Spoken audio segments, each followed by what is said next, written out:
성도 여러분 안녕하십니까? 이 교회 본당에 정말 우리 국가가 말씀하신 딱 10분이 계시고요. 그리고 인터넷 온라인 생방송으로 많은 분들이 들어와 계시는데요. 아직까지 여러분들의 이 친척, 친구들 또 구원받지 못한 사람들에게 이 사이트 주소를 날리지 못하신 분들이 있으면 지금이라도 여러분의 가족들과 친척들 그리고 친구들에게 보내주시기 바랍니다. 지금 막 올라올 때 보니까 한 60명 정도가 들어와 계시는데요. 오늘 어젯밤에 129명인가 찍은 것 같은데 한번 열심히 보내서 오늘 저녁은 정말 중요한 내용을 강의하게 됩니다. 기독교는 다른 종교와 무엇이 다른가? 가정에서 이 방송을 시청하고 계신 여러분들도 오늘만큼은 여러분의 구원받지 못한 가족들이나 친구들, 지인들 그리고 그분들에게 카톡으로 이 방송의 주소를 알려주시기 바랍니다. 오늘 우리는 세 번째 기독교와 다른 종교의 근본적인 차이는 무엇일까 하는 문제를 좀 다루고자 합니다. 여러분 세상에는 많은 종교가 있습니다. 메이저 종교들이 있죠. 기독교, 오늘 아침에 말씀드렸던 것처럼 세계에서 가장 큰 종교는 24억 7천만 명이 넘는 기독교입니다. 그 다음에 두 번째 큰 종교가 뭐예요?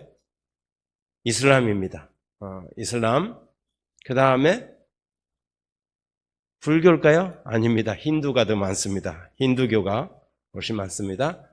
그 다음에 불교, 아시는 조로아스타교, 또 마니교, 무슨 수많은 종교들이 있죠.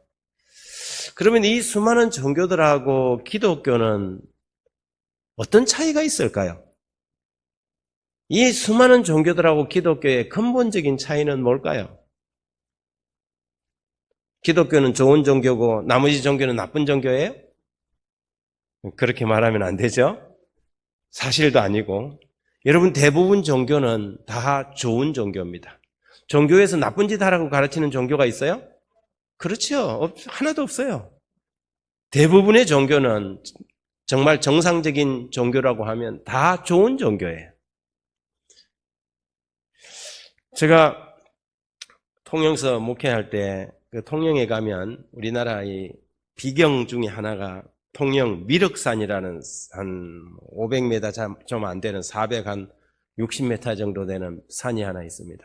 전국에서 등산하는 사람들이 이 미륵산을 구경하기 위해서 옵니다. 사실은 미륵산을 구경하려고 오는 게 아니고 미륵산 정상에서 보면 한산도에서 여수까지 한려수도의 이 다도의 해안을 한눈에 바라볼 수 있어요. 특히 통영은 섬이 570개예요. 570개의 섬들을 한눈에 올망졸망한 섬들을 볼 수 있으니 얼마나 아름다운지 몰라요. 그런데 미륵산에서 이렇게 바다 구경을 하고 이렇게 쫙 내려오다 보면 케이블카 타는 그 길에 요즘은 그분이 안 계시던데 스님이 한 분 계셨어요. 이 혜원 스님이라는 여스님인데 이분이 아주 재주가 특별해요. 이렇게 불경을 이렇게 외우면서 목탁을 치다가도 손을 이게 들고 이게 무슨 해바라기 씨인지 뭔지 이걸 이리 하면 새들이 와서 참새떼들이 그걸 갖다 받아 먹어요. 그래서 항상 갈 때마다 참 저 스님 신기하다. 하루는 제가 내려오다가 스님 목사의 시주도 받습니까? 제가 물었어요. 제가 사실 이제 그 돈을 이제 10,000원을 꺼내갖고 그분이 이제 어디에 뭘 짓는다고 그래요. 그래서 제가 또 고생을 해서 목사의 시주도 받습니까? 했더니 이 스님이 저를 보고 성령 충만하십시오. 참 손뼉이 잘 맞죠? 그래요. 제가 이렇게 그 스님 친구들이 제법 있어요. 스님 친구들이 페이스북에도 제 스님 친구들이 있고 그 스님 친구가 최근에는 이제 무슨 텔레비전에 출연을 했더라고요. 그런데 제 스님 친구 중에 한 사람이 그 묵정이라는 스님이 있는데 부산서 목회할 때 그 범어사에서 사시는 분인데 범어사에서 우리 동네 교회까지 그 수요일마다 하는 우리 그 뉴스타트 동호회에 한 번씩 오시는 분이에요. 이분이 심장이 안 좋아서 그 뭐 뉴스타트 센터 갔다가 돌아와갖고 이게 동호회가 있다는 이야기를 듣고 교회 동호회에 이 스님이 항상 성복을 입고 오시는 거예요. 그래서 뭐 같이 들어와서 저희 집에 그 사택에도 놀러 오고 그랬는데 이분이 하루는 목사님, 스님이 중이 이렇게 자기 말이 그래요. 중이 이렇게 성복 입고 교회 오면 신도들이 싫어하죠. 그래요. 그래서 아닙니다. 괜찮습니다. 저희 교회 성도님들은 수용성이 아주 좋습니다. 그래서 뭐 저희 집에 와서 밥도 같이 먹고 차도 마시고 이렇게 했는데 문제는 우리 막내였어요. 그때 이 조그마한 꼬마였는데 이 녀석이 어디서 그걸 배웠는지 모르겠는데 스님만 오면 인사를 할 때 합장을 일하는 거예요. 그래서 이 스님이 하루는 우리 딸아이를 보고 목사님 얘는 크면 훌륭한 보살이 될 것 같아요. 그래서 제가 스님을 보내놓고 난 다음에 야 우리 막내 이름이 예수님 닮으라고 예달미예요. 예달마 너 왜 스님 오면 자꾸 합장을 하고 인사를 하냐? 자기가 이렇게 보니까 텔레비전 같은 데 보니까 스님한테 인사할 때는 이래갖고 인사하더라는 거예요. 그래서 다음부터는 정자세로 공손하게 인사드려라. 너가 그러니까 자꾸 스님이 너 보살 될 거라 그러지 않느냐? 우스개 이야기지만 제가 그 스님들을 이렇게 사귀다 보니까 스님들이 사람들이 참 좋아요. 예, 참 마음이 넓고 배울 게 많아요. 기독교는 도덕적인 종교고 불교는 비도덕적인 종교인가? 그렇지 않아요. 불교는 부처님의 대자 대비를 가르치고 설파해요. 자비를 베풀라는 것이죠. 솔직한 제 마음으로 제가 지금까지 관찰해온 바로는 기독교인들보다 불교도인들이 조금 마음의 여유가 더 있어요. 저는 볼 때 제가 만난 사람들은 그래요. 왜냐하면 불교도인들은 교리적으로도 그래요. 이 사람들은 환생을 믿잖아요. 어떤 사람이 이 생에서 잘 사는 이유는 전생에서 덕을 많이 쌓아서 그런 거예요. 그러니까 저 사람이 잘 산다고 시기하고 질투하고 해봐야 따라가지 못해요. 전생에서 덕 쌓은 걸 내가 어떻게 따라가요? 근데 불교도인들은 어떻게 해요? 그걸? 나도 덕을 많이 쌓아야 다음 생에서는 뭐 할 거다? 저 사람처럼 복을 많이 받을 거다 이렇게 생각해요. 그러니 이 사람들은 마음에 뭐가 있냐면 여유가 있는 것 같아요. 불교라는 종교는요 굉장히 좋은 종교예요. 매력 있어요. 그러면 이슬람은 나쁜 종교예요? 이슬람은 막 이렇게 복면 쓰는 것 같고 막 그러니까는 막 IS 이러니까는 그냥 뭐 한 손에는 칼 한 손에는 코란 이래갖고. 그런데 이슬람 종교도 굉장히 도덕적인 종교예요, 여러분. 근본적으로 종교는 도덕적이죠. 일부 다처 그것도 사실은 노동력을 기반으로 살아가는 고대 사회에서 전쟁이나 이런 곳에서 남편을 갖다가 남편이 죽고 잃어버리고 난 다음에 여성들 혼자 살아가기 힘들 때에 구휼의 개념으로 가진 자들이 어떻게 했어요? 가진 자들이 그 여인들을 자기 집에 들여주는 거예요. 이게 뭐 변질되기도 했지만 여러분 대부분의 종교는 참 좋은 종교예요. 그런데 그러면 굳이 우리가 이 수많은 좋은 종교들 가운데 굳이 이 기독교를 선택해야 할 이유가 뭘까요? 무엇이 다른 종교와 기독교를 근본적으로 다르게 하기 때문에 왜 우리는 반드시 기독교를 선택해야 하는 건가요? 무슨 차이냐 하면 제가 오늘은 정답부터 이야기하고 갑니다. 생명 차이예요.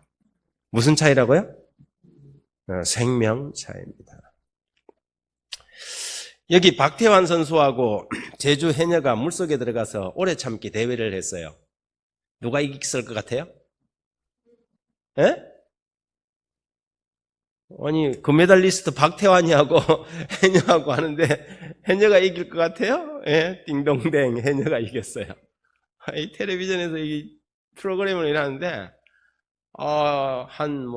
이 3분 될 때까지는 두 사람 다 다리 딱 뻗고 이렇게 편안하게 앉아 있더니 3분이 지나고 4분이 지나고 5분이 지나니까 박태환 선수는 꿈쩍꿈쩍 하더니 결국 못 참고 나왔어요. 해녀가 승. 여러분, 사라 캠벨이라는 사람은 산소통을 매지 않고 물속으로 직하해서, 줄을 잡고 직하해서 96m 수심까지 내려갔다가 올라온 사람이에요. 내려갈수록 수압이 있잖아요. 근데 그거 가만히 있는 게 아니고 뭐 한 거예요? 줄을 타고 내려가는 거예요. 여러분, 3분 36초 동안 웬만한 사람은 올라오기 전에 그냥 산소 부족으로 기절해버립니다. 그런데 세계 기록을 가지고 있어요. 이 사람은 그 에어로빅 강사이면서도 잠수를 하는 분인데요. 기네스 기록에 올라가 있는 사람입니다. 데이비드 메롤린이라는 사람은 물속에서 몇 분을 참았냐면 21분 29초를 참았습니다. 산소통 없이 참은 것입니다. 대단하죠? 그런데 이것이요, 기네스 기록이 깨졌어요. 2013년 9월에 22분 30초로 고란 콜락이라는 크로아티아 청년이 경신을 하고 말았습니다. 22분 30초도 깨졌습니다. 최근에. 여기 보면 부디미르 부다라는, 이 사람도 크로아티아 사람이에요. 이 크로아티아 사람이 폐활량이 많은지, 부디미르 부다라는 사람이 24분 11초 기네스 기록을 경신합니다. 대단하죠? 여러분, 심해의 잠수부들은 산소만 정말 충분히 공급된다면 24분이 아니라 하루 종일도 있을 수 있어요.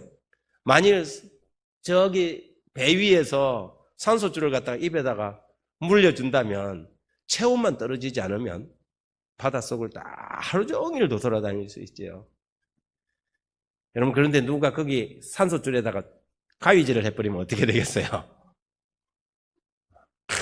진짜 긴급한 상황이 발생하지 않겠습니까? 여러분, 한때 이 세상은 죽음이나 고통이나 아픔이 없었던 적이 있습니다.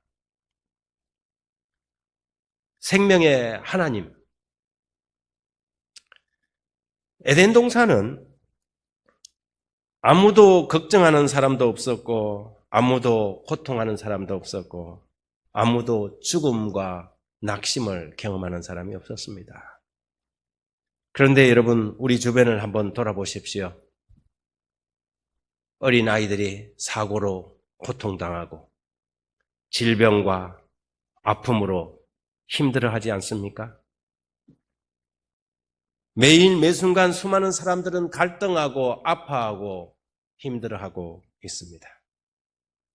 태어나는 모든 사람들이 고통과 절망 속에서 방황하다가 그리고 마침내 병에 걸리고 죽습니다. 그것이 오늘날 우리가 살아가는 이 지구 세상의 우리 인생들의 모습인 것이죠.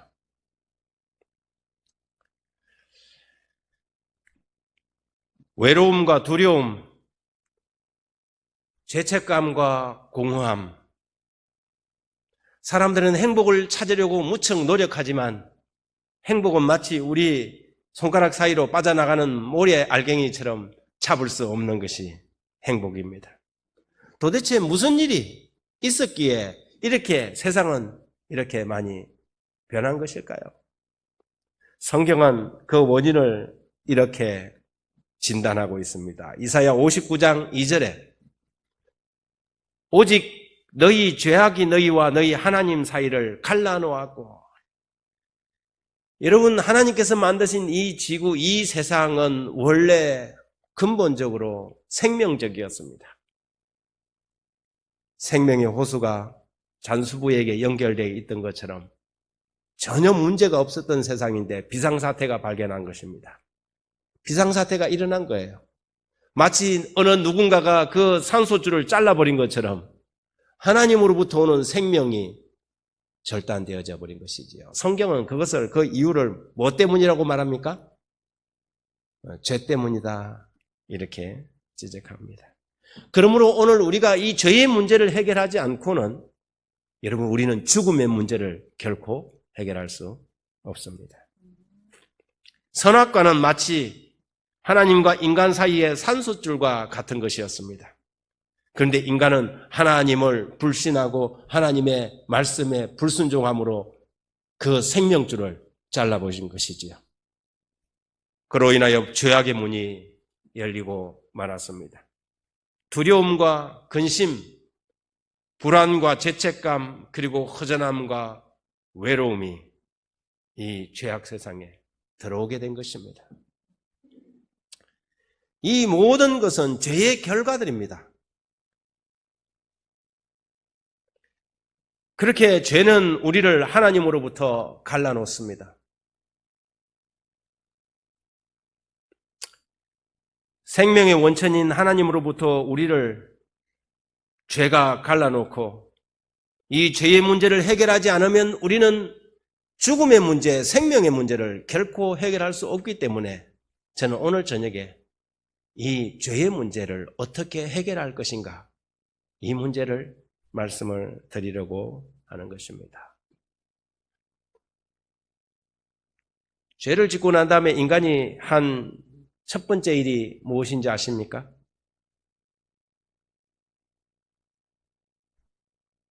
하나님으로부터 도망가는 것이었습니다. 하나님으로부터의 도피가 인간이 죄 짓고 난 다음에 가장 먼저 한 일입니다. 많은 사람들은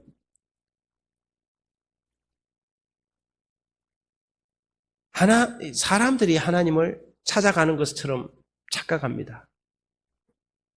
그런데 알고 보면 하나님이 죄인들을 찾아오십니다. 성경은 인간이 죄를 짓고 난 다음에 가장 먼저 한 일이 뭐냐 하면 하나님으로부터 도망가서 숨는 일이었습니다.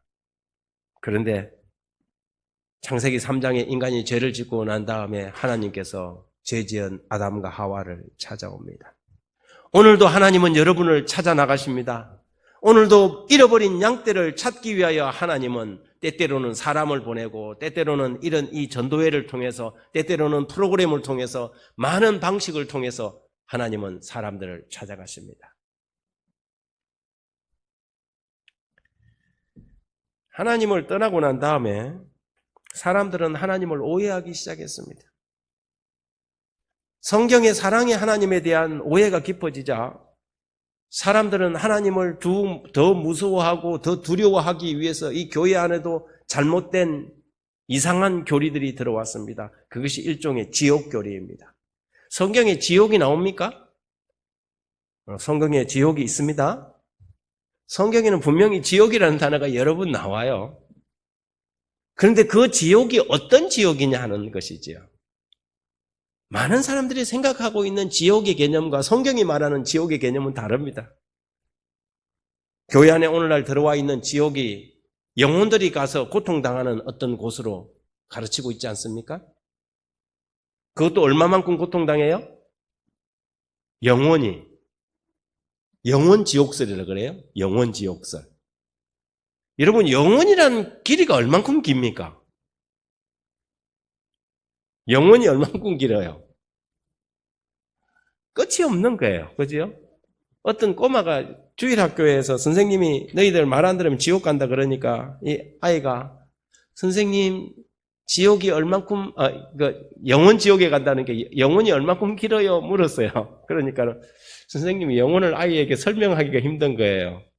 그래서 설명한 방법이 갈매기 한 마리가 태평양 물 있잖아. 그 물을 머금고 지구 바깥에 갖다 버려서 계속 왔다 갔다 하면서 태평양 물이 다 말랐어. 그게 지옥에서, 영원에서 1초야. 그러세요. 여러분, 과연 하나님은 그런 하나님이실까요?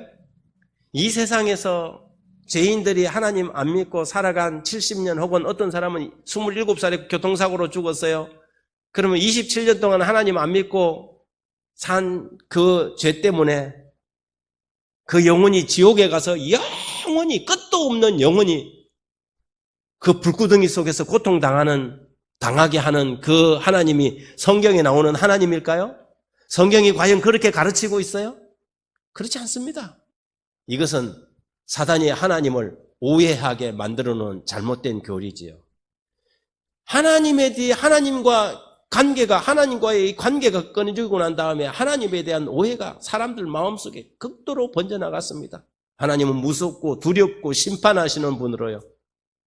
그러다 보니까 하나님은 끊임없이 구원해 주려고 찾아가는데 사람들은 어떻게 해요? 더 도망가는 것입니다. 그 무서운 하나님이 쫓아오는 것 같은 거거든요. 그래서 전도도 이런 식으로 하는 거예요. 예수 천국, 불신 지옥. 이거는 반협박 아닙니까?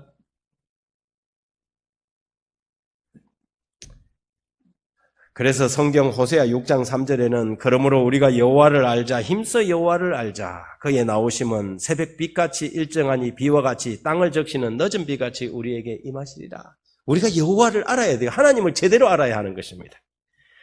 죄는 하나님과 인간 사이뿐만 아니라 인간과 인간의 관계도 끌어놨습니다. 환경도 파괴시켰습니다. 그리고 죄의 최종적인 종착역은 무엇입니까? 죄의 싹선? 사망인 것입니다. 로마서 6장 23절에 죄의 싹선, 사망이라고 기록하고 있습니다.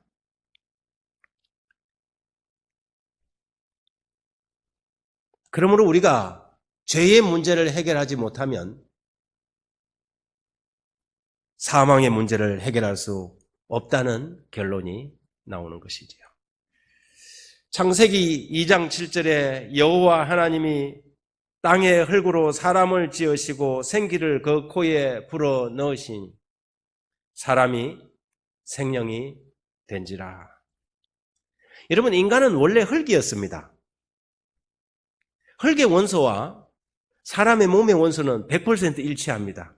사람이 흙으로 돌아가면 100% 화는데요. 인간의 몸은 흙이었어요. 그런데 성경은 뭐라고 했냐면 하나님이 흙으로 사람을 지으시고 생명의 기운을 그 코에 불어넣으셨다 그랬어요. 한마디로 우리가 생기가 떠나가고 나면 우리 몸은 뭐하고 똑같다는 거예요? 흙덩어리다 이 말이죠. 성경은 그런 부분을 많이 강조하고 있습니다. 그런데 아담이 아내의 말을 듣고 하나님의 말씀을 거역함으로 생명의 줄이 잘려서 인간은 죽은 존재가 된 것입니다. 하지만 하나님은 자신의 잃어버린 존재, 그 자녀들을 찾기 위하여 모든 인간들에게 사망 선고를 유예하셨습니다. 우리가 모두 다 일생을 살아가면서 한 번은 기회를 얻은 거예요. 다시 하나님의 생명줄에 접근할 것인가, 아니면 우리는 영원히 사라지는 존재가 될 것인가. 이것이 여러분 우리 일생을 통하여 선택해야 할 문제인 것입니다. 그러므로 우리가 일생을 살아가면서 하나님을 믿고 하나님으로부터 다시 생명의 줄이 연결되면 여러분 그 사람은 성공한 거고, 그 사람이 아무리 높은 지위를 가지고 돈을 많이 벌고 아무리 잘 먹고 잘 살아도 그가 이 땅에서 그 영원한 생명으로부터 단절된 채로 죽으면 그 사람은 실패한 인생인 것입니다. 문제는 누가복음 12장 20절에 하나님은 이르시되 어리석은 자여 오늘 밤에 내 영혼을 도로 찾으리니 그러면 내 준비한 것이 누구의 것이 되겠느냐. 태어나는 것은 순서가 좀 있는 것 같은데 죽는 것은 순서가 있어요, 없어요? 오늘 밤이라도 우리의 목숨이 뭐 할 수 있다는 거예요? 정지될 수 있다는 거예요. 그러므로 구원은 반드시 적극적이어야 한다는 것입니다. 구원은 반드시 뭐라고요? 적극적이어야 한다는 거예요. 제가 이 이야기를 듣는 것은 오늘 여러분이 단 한 번의 설교만 듣고도 여러분이 구원받을 수 있어야 한다는 것이죠. 구원은 교회를 10년 다녀야 구원받는 거 아니에요? 구원은 공부를 열심히 해야 구원받는 거 아니에요? 왜냐하면 오늘 밤이라도 우리가 죽을 수 있다는 사실이죠. 그래서 구원은 적극적이어야 한다는 거예요. 여러분 오늘 저녁 이 말씀만 듣고도 여러분이 구원을 받을 수 있습니다. 그리고 여러분이 구원받는 것을 내일로 모레로 연장하거나 미루거나 할 필요가 전혀 없다는 사실입니다. 이것을 우리는 구원의 긴급성이라고 그러고 현재성이라고 그렇게 말합니다. 여러분, 이렇게 홍수에 한 사람이 매달려 있어요. 저 사람이 구원이 필요하잖아요. 구원이 필요한데 즉각적으로 저 사람을 구원 안 해주고 30분만 좀 더 견뎌보세요. 그러면 돼요, 안 돼요? 그건 구원이 아니에요. 지금 이 사람은 홍수에 밀려갖고 지금 안간힘을 쓰고 떠내려가려고 이러고 있는데 이 사람에게 하는 말이 한 30분만 견뎌보라는 듯이 이야기를 한다면, 그리고 먼 훗날에 죄의 문제가 해결될 것이라고 말한다면, 여러분, 그런 구원은 엉터리 구원이에요. 잘못된 가르침이에요. 성경은 뭐라고 하는 거예요? 즉각적인 구원에 대해서 이야기해요. 마태복음 9장 22절에 예수께서 돌이켜 그를 보시며 이르시되 따라 안심하라, 내 믿음이 너를 구원하였다 하시니 그 여자가 즉시 구원을 받으니라 그러잖아요. 즉각적인 구원인 것이지요. 그래서 성경 요한복음 5장 24절에 영생에 대하여 이렇게 말합니다. 내가 진실로 진실로 너희에게 이르노니 내 말을 듣고 또 나 보내신 이를 믿는 자는 영생을 얻을 것이다 안 하고 뭐랬어요? 얻었고, 우리가 예수 그리스도를 믿으면 영생을 얻었고 심판에 이르지 아니하나니 사망에서 생명으로 옮겼느니라. 여러분, 오늘 밤 이 자리에 계신 여러분들이나 이 유튜브를 통해서 이 방송을 시청하고 계신 여러분들, 오늘 밤에 여러분의 상태가 사망에서 생명으로 옮겨지게 되기를 간절히 바랍니다. 이것은 믿는 자들의 특권인 것입니다. 창세기 2장 17절에 선악을 알게 하는 나무의 열매는 먹지 말라, 너희가 먹는 날에는 반드시 죽으리라 그랬어요. 불행하게도 우리의 이 명령을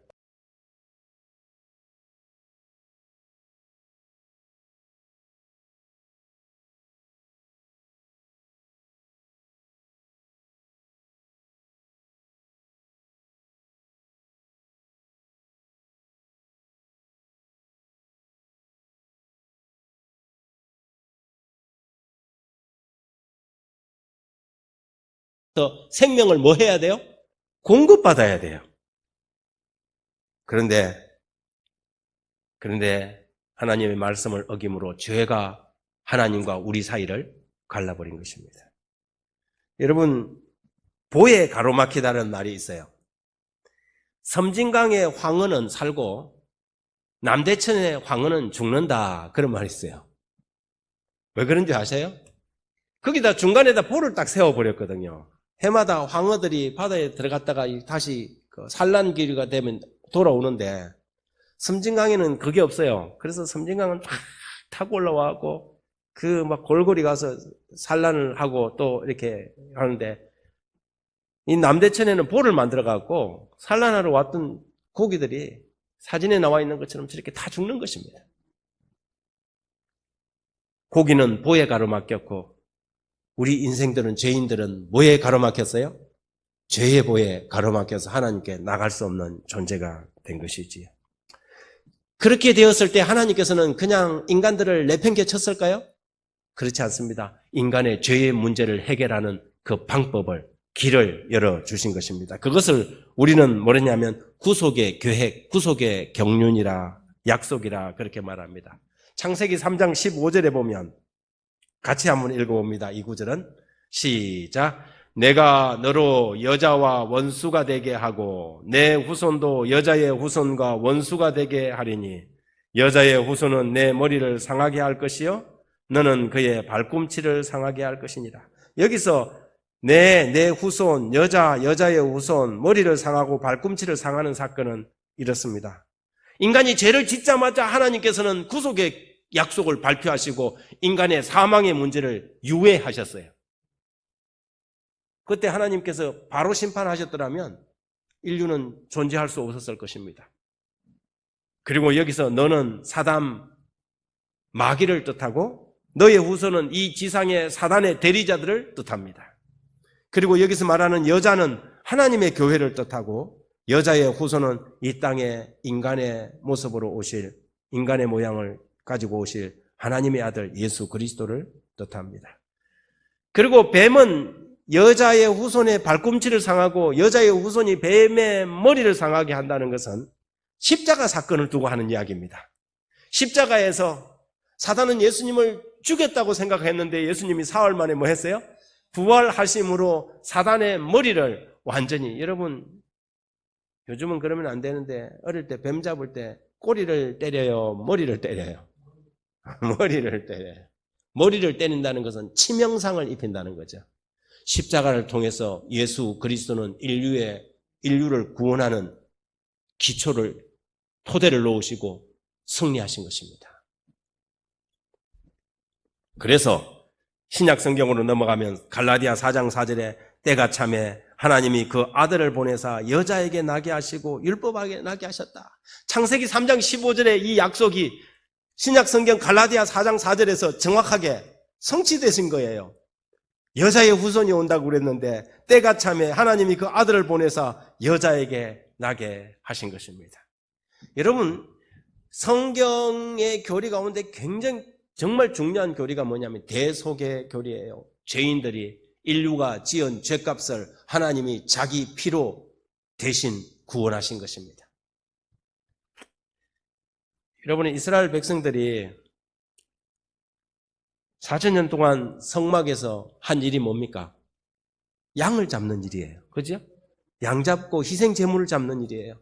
어떤 사람이 죄를 지면 제일 먼저 자기 집에 우리에서 흠도 없고 점도 없는 양 한 마리를 끌고 어디로 갑니까? 성막으로 가는 것이죠. 그 성막에 제사장한테 가면 제사장이 이 죄인 보고 제일 먼저 시키는 게 뭐냐면 양의 머리에다가 손을 얹고 자기 죄를 고백하는 것입니다. 이걸 갖다가 뭐라냐면 전가의 교리라 그래요. 전가. 내 모든 죄를 양에게 뭐 하는 거예요? 전가시키는 거예요. 양을 거의 누르다시피 하고 이래 양은 막 숨도 못 쉬고 그 밑에서 깔려가고 다 죄를 짓고 나면 어떻게 해요? 그 다음에 죄가 이리 양에게 옮겨가고 양의 목을 예리한 칼로 이렇게 겁니다. 그리고 이 대접을 가지고 그 양의 피를 받아요. 양은 매 하다가 죽겠죠. 그럼 피를 가지고 가서 성소 앞에 가서 7번 뿌려요. 성소에 어떤 죄에 따라서 어떤 죄는 이 성소에 들어가서 이 휘장, 그 10계명, 하나님의 법궤가 있는 휘장 앞에다가 뿌리거나, 그리고 또 어떤 것은 또 뭐 번제단 뿔에 바르고 남는 것은 그 밑에다가 붓습니다. 그 휘장 안에 법궤가 있어요. 법궤 속에 하나님의 계명이 있는데 계명이 뭐냐면 죄의 싹은 사망이라고 선언하는 것은 법이잖아요. 피가 뿌려지면 아, 사망이 이루어졌구나. 그렇게 인정되는 거죠. 그런데 실제적으로 죄인이 죽었어요? 양이 죽었어요? 양이 죽은 것입니다. 죄인은 모든 죄를 양에게 전가시키고 자기는 자유를 받아서 떠난 거예요. 여러분, 이것이 기독교 교리의 핵심이에요. 우리의 죄의 문제, 죽음의 문제를 해결하는 방식을 예수님께서는 수천 년 동안 성막에서 내가 너희들의 죄 문제를 이렇게 해결할 거야. 똑똑히 봐. 내가 이렇게 해결할 거야 하고 교훈으로 가르친 거예요. 하나님께서 양고기를 특별히 좋아해서 양 잡으러 한 게 아니에요. 그 제사 제도를 통해서 인간은 신을 달래는 그런 제사가 아니라 하나님께서 어떻게 우리의 죄의 문제를 해결하실 것인지를 끊임없이 수천 년 동안 가르쳐 온 것이지요. 그래서 성경에 보면 마태복음 20장 28절에 인자가 온 것은 섬김을 받으려 함이 아니라 도리어 섬기려 하고 자기 목숨을 많은 사람의 대속물로 주려 함이라. 갈라디아 1장 4절에 그리스도께서 하나님 곧 우리 아버지의 뜻을 따라 이 악한 세대에 우리를 건지시려고 우리 죄를 대속하기 위하여 자기 몸을 주셨다. 그래서 침례 요한이 예수님을 보고 이렇게 말한 거예요. 이튿날 요한이 예수께서 자기에게 나아오심을 보고 이르시되 보라 세상 죄를 지고 가는 하나님의 어린 양이로다. 예수 그리스도가 세상 죄를 지고 가는 하나님의 어린 양이었던 것입니다. 고린도후서 5장 21절에는 하나님이 죄를 알지도 못하신 이를 우리를 대신하여 죄로 삼으신 것은 우리로 하여금 그 안에서 하나님의 의가 되게 하려 하심이라고 말합니다.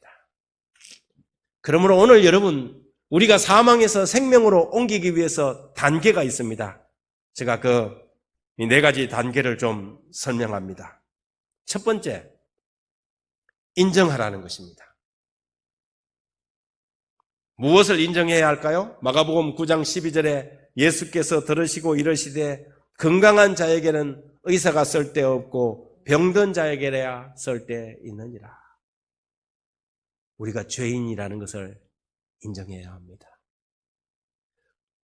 우리가 구원받을 필요가 있는 존재라는 것을 인정해야 합니다. 나는 구주가 필요 없어 하면 하나님께서 우리를 아무리 구원해 주고 싶어도 구원해 줄 수 없는 거죠. 그래서 첫 번째 단계, 우리가 사망에서 생명으로 옮기는 첫 번째 단계는 인정하는 것입니다. 두 번째는 시인하는 것입니다. 뭘 시인해야 할까요? 성경 마태복음 16장 15절 16절에 이르시되 너희는 나를 누구라 하느냐? 시몬 베드로가 대답하여 이르되 주는 그리스도시요 살아계신 하나님의 아들입니다. 예, 우리가 죄인인 것과 우리가 우리 죄를 위하여 하나님의 독생자 예수 그리스도가 우리를 대신하여 이 땅에 세상 죄를 지고 가는 어린 양으로 오셔서 우리의 죄값을 대속했다는 것을 인정하고 시인해야 합니다. 그리고 그분이 우리의 구주라는 것을 고백하고 시인해야 합니다. 세 번째, 고백하라는 것입니다. 요한일서 1장 9절에 만일 우리가 우리 죄를 자백하면 그는 미쁘시고 의로우사 우리 죄를 사하시며 우리를 모든 불의에서 깨끗하게 하실 것이요. 하나님의 약속입니다. 우리의 죄 문제를 해결하지 아니하면 우리의 죽음의 문제를 해결할 수 없다 했는데 우리가 인정하고 시인하고 고백하면 우리의 모든 죄를 뭐 한다고요? 깨끗하게 하실 것이요. 그 다음에 마지막으로 영접하는 것입니다. 인정하고 시인하고 고백하고 뭐하라? 영접하라. 볼지어다 내가 문 밖에 서서 두드리노니 누구든지 내 음성을 듣고 문을 열면 내가 그에게로 들어가 그로 더불어 먹고 그는 나와 더불어 먹으리라. 여러분, 우리의 마음에 방에 그분을 영접해드리는 것이 필요합니다. 여러분, 우리가 구원을 받는 것은 인간의 어떤 노력이나 수고나 무슨 대가를 요구하지 않습니다. 그래서 오늘 저녁에라도 여러분들이 구원을 받을 수 있다고 제가 말씀드리는 것이에요. 먼저 우리가 죄인인 것을 인정해야 합니다. 그리고 그 죄를 위하여 예수 그리스도가 십자가에 달려 돌아가심으로 우리의 죄가 대속되었다는 것을 시인해야 합니다. 우리 마음속에 죄가 있다면 그것을 하나님께 고백해야 합니다. 그리고 그 하나님을, 예수 그리스도를 여러분의 마음의 주인으로 모셔드리십시오. 그러면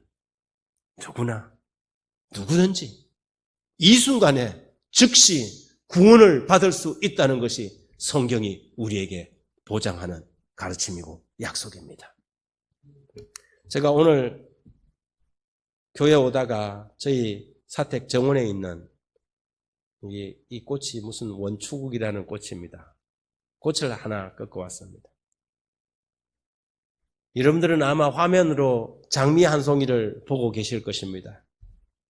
현장에 계신 여러분들은 아주 노란 꽃을 제 손에 들고 있는 것을 봅니다. 여러분, 이 꽃이 살았습니까? 죽었습니까? 생화인데? 아직은 살아있어요. 아직은 살아있어요. 목사님, 이 꽃이 죽었습니까? 살았습니까? 죽었다고 봐야 돼요. 그런데 생긴 거는 살아있는 것처럼 보이는데 죽었다고 봐야 돼요. 어떤 사람들은 이걸 그래도 아직은 살아있지 않느냐, 살았다. 어떤 사람은 그래도 이게 꺾였는데 죽었다. 애매하죠. 정확하게 표현하면 살은 것처럼 보이는 죽은 꽃이죠. 그래도 이걸 조화를 안 하고 생화라 그렇게 합니다.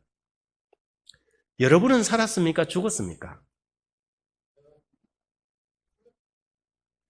여러분은 지금 이 유튜브를 시청하고 계시는 여러분은 죽었습니까? 살았습니까? 무슨 그런 황당한 질문을 하느냐, 그런 생각이 드십니까? 여러분하고 이 꽃하고 시간 차이 아니에요?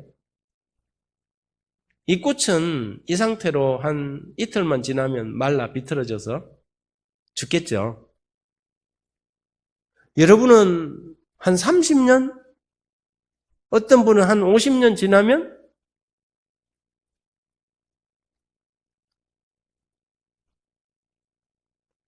예수님께서 하루는 그런 말씀을 하셨어요.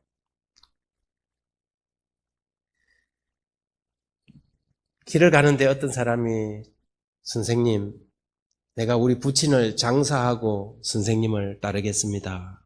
그랬더니 예수님께서 아주 기상천외한 대답을 하셨어요. 죽은 자들은 죽은 자들이 장사하게 두고 너는 나를 따르라. 그렇게 말씀하시는 거예요. 죽은 자는 누가 장사하고요? 죽은 자는 죽은 사람들이 장사하게 두고, 다시 말해서 예수님의 눈에는 멀쩡하게 걸어 다니는 사람들도 뭐한 사람들이 있어요?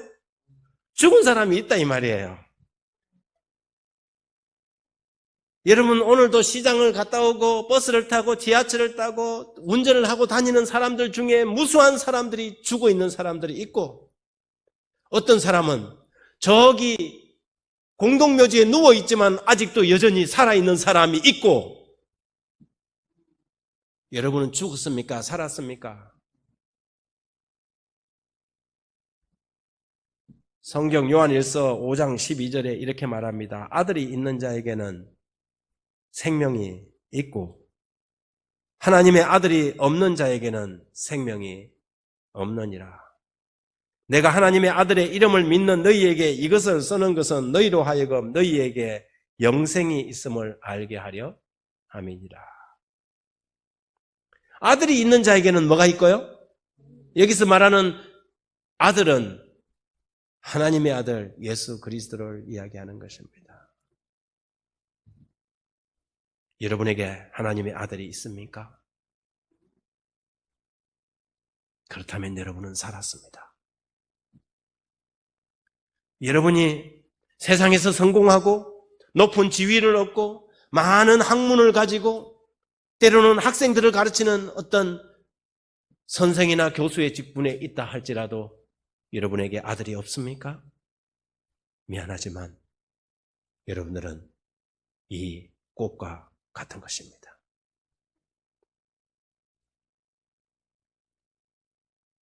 생명의 원줄기에서 잘려져 나왔기 때문이죠. 살아있는 모습만 보이지 죽은 존재들인 것입니다. 성경은 이것을 분명히 가르칩니다. 여러분, 이 세상에 수많은 종교들이 있지만 이 생명의 문제를 해결해 줄 수 있는 종교는 기독교밖에 없는 것입니다. 이 꽃이 지금이라도 살 수 있는 유일한 기회가 한 가지가 있습니다. 그것은 말라 비틀어지기 전에 원줄기에 빨리 가서 다시 뭐 하는 겁니까? 접붙이는 것입니다. 생명의 물줄기에 다시 접붙이는 것입니다. 그것이 사는 길인 것입니다. 여러분이 연세가 아무리 고령이라 할지라도, 아니 젊은이라 할지라도 지금 우리가 빨리 달려가서 그분께 접붙임을 받아서 생명의, 그분으로부터 오는 생명의 호수줄에 연결되어야만 살 수 있는 것입니다. 루트라는 사람이 있었습니다. 이 사람은 양심이 참 이렇게 예민한 사람이에요.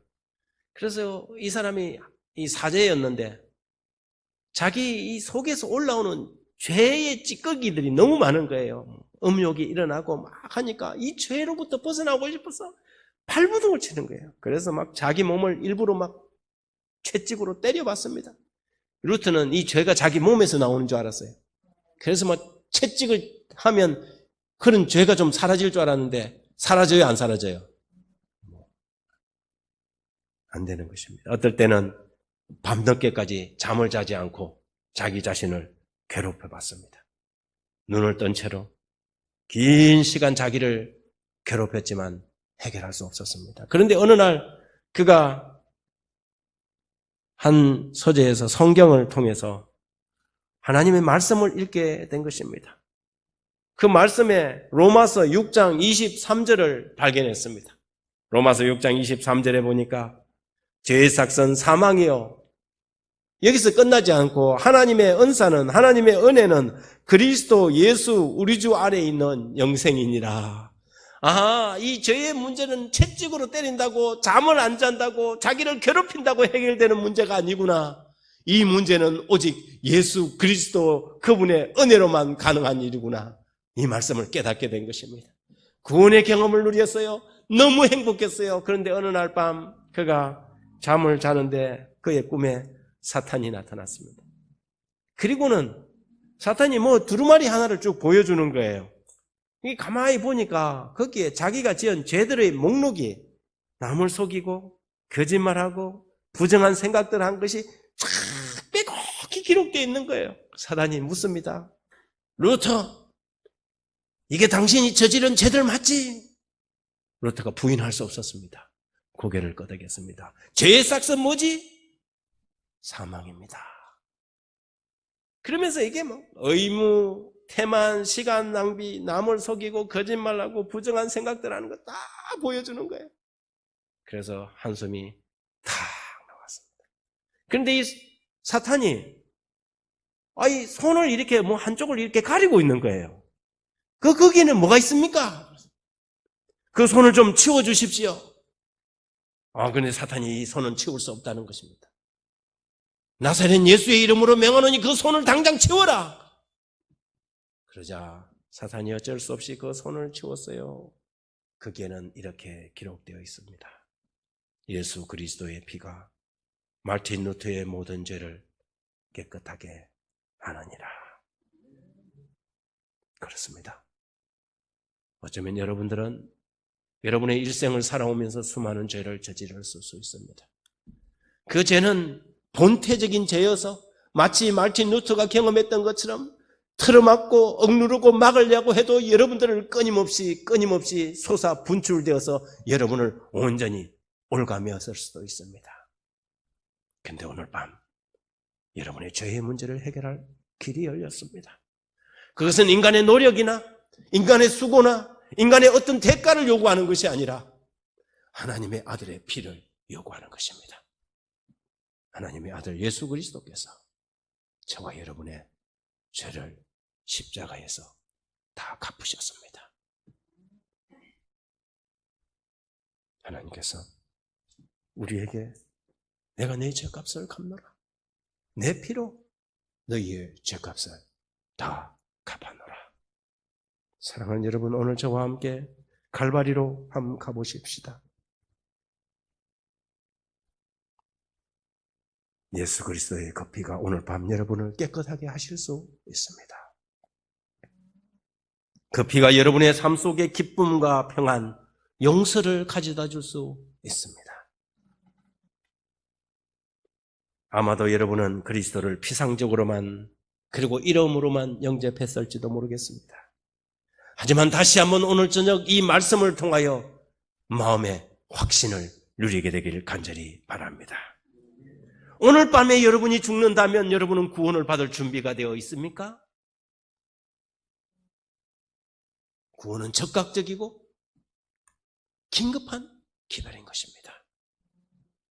여러분이 오늘 만일 예수 그리스도를 진정으로 여러분의 마음속에 구주로 받아들인다면 오늘 밤에 잠들더라도 우리는 구원을 받을 수 있습니다.